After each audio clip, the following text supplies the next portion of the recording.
Comment ne plus avoir les bras qui croisent devant quand tu nages le crawl?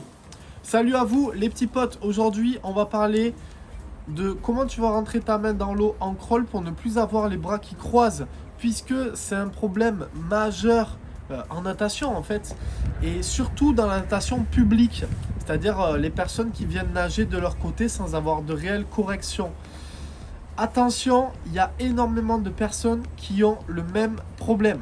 Aujourd'hui, je vais te dire pourquoi il est urgent de corriger ce détail, quelles sont les erreurs principales qui sont commises et qui entraînent le fait de croiser les bras. Reste bien jusqu'à la fin de la vidéo parce qu'à la fin de la vidéo, je te donne les 3 corrections que tu vas pouvoir mettre en place pour valider une belle entrée de ta main dans l'eau dans la nage du crawl. Si le sujet te plaît, petit pouce bleu, tu peux aussi t'abonner à cette chaîne YouTube, bien sûr, pour voir toutes les prochaines vidéos. Marque-moi en commentaire si tu estimes avoir ce problème ou pas du tout. Et marque-moi en commentaire également quel est ton problème principal selon toi dans la nage du crawl. Cette vidéo elle fait suite à la demande d'une des personnes qui nous a rejoint au club de natation en ligne. Tu peux toi aussi t'inscrire, le lien est dans la description. Et qui me disait voilà, j'ai un problème, c'est que je croise mes bras en crawl quand je nage, quelle est la solution? Déjà, il faut comprendre pourquoi il est urgent de corriger ce défaut. Puisque ce défaut-là, il va entraîner tout un tas de choses. La première chose que ce défaut va entraîner, c'est que ton corps, il va bouger dans toutes les directions.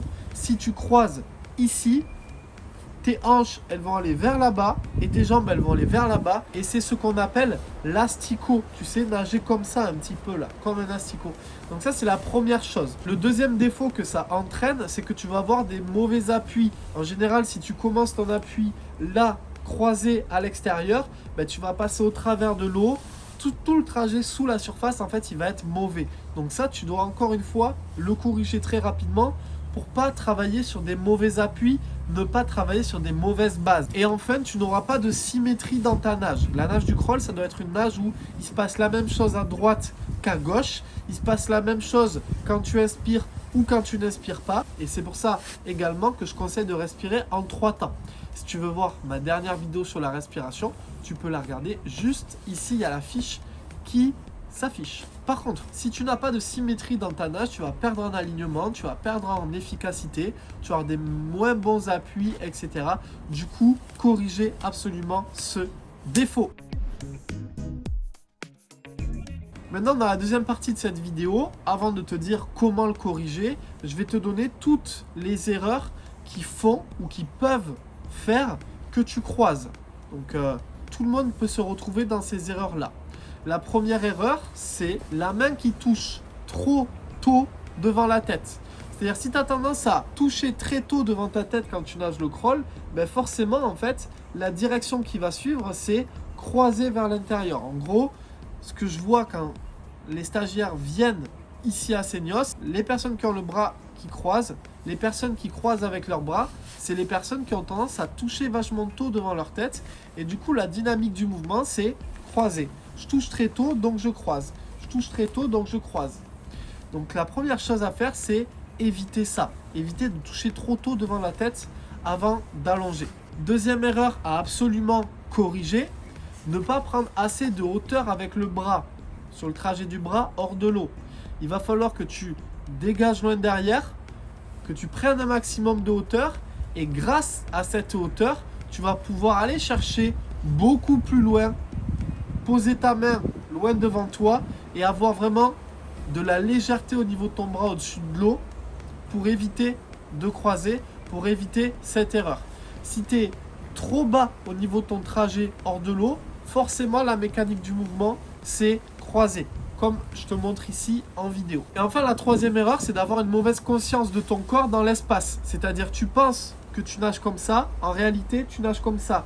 Et la seule indication que tu as, c'est les maîtres nageurs ou tes potes qui te disent « Attention, tu croises ».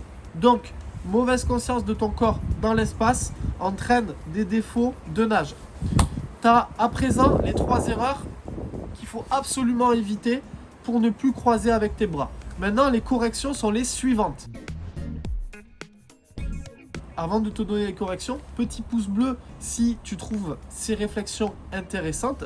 J'essaie vraiment de me concentrer sur le problème et d'où vient le problème. C'est aussi la stratégie que j'utilise en stage. Quand les élèves viennent me voir, on a 4 jours pour mettre en place une vision parfaite de la nage du crawl et pour pouvoir vraiment corriger l'intégralité des défauts dans la nage du crawl.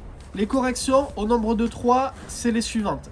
Toucher le plus tard possible, loin devant toi.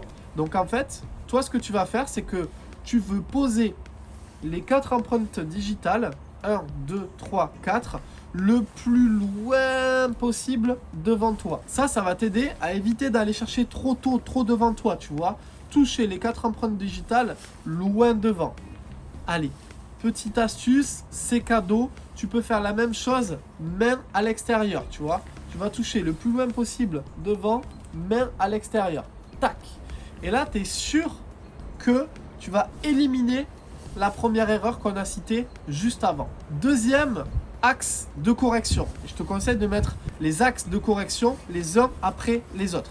Prendre un max de hauteur avec tes bras. Je dégage loin derrière. Je prends un maximum de hauteur avec le segment épaule-coude. Ce segment épaule-coude, il doit être haut. Ensuite, le reste, c'est le style. Si tu as le coude haut, même basse, ça peut être ok, sauf si ton segment épaule-coude est trop bas. Si tu nages comme ça, en pliant les coudes, c'est pas bon. Donc moi, je te conseillerais dans un premier temps de dégager et de prendre largement de la hauteur, un petit peu comme je suis en train de te montrer là, comme ça, à la caméra. Prendre un max de hauteur avant de faire ton transfert. Troisième axe de correction. Si tu as la sensation de bien nager, de poser ta main au bon endroit, mais que tu nages comme ça, ce que tu vas faire pour exagérer la conscience de ton corps dans l'espace, c'est que tu vas nager totalement à l'extérieur. Donc tu vas devoir prendre de la hauteur avec ton bras, toucher le plus tard possible, le plus loin possible, à l'extérieur, main à l'extérieur. Et ça va te permettre de corriger ton défaut. Et du coup, avec ces 3 corrections, tu auras tout simplement une belle entrée de ta main dans l'eau en évitant de croiser. Tu vas tout simplement aller chercher loin devant toi, main à l'extérieur, toucher tard, et ensuite tu pourras développer tout le reste de ta nage. Maintenant, dans le chapitre numéro 6 de notre club en ligne, c'est un sujet qu'on développe plus. Donc, dans le chapitre 6 de notre club en ligne, on va régler tous les problèmes de l'entrée de la main dans l'eau, comment entrer la main dans l'eau de manière optimale et comment cette entrée de la main dans l'eau va pouvoir t'amener à une bonne amplitude et à une belle prise d'appui juste ensuite.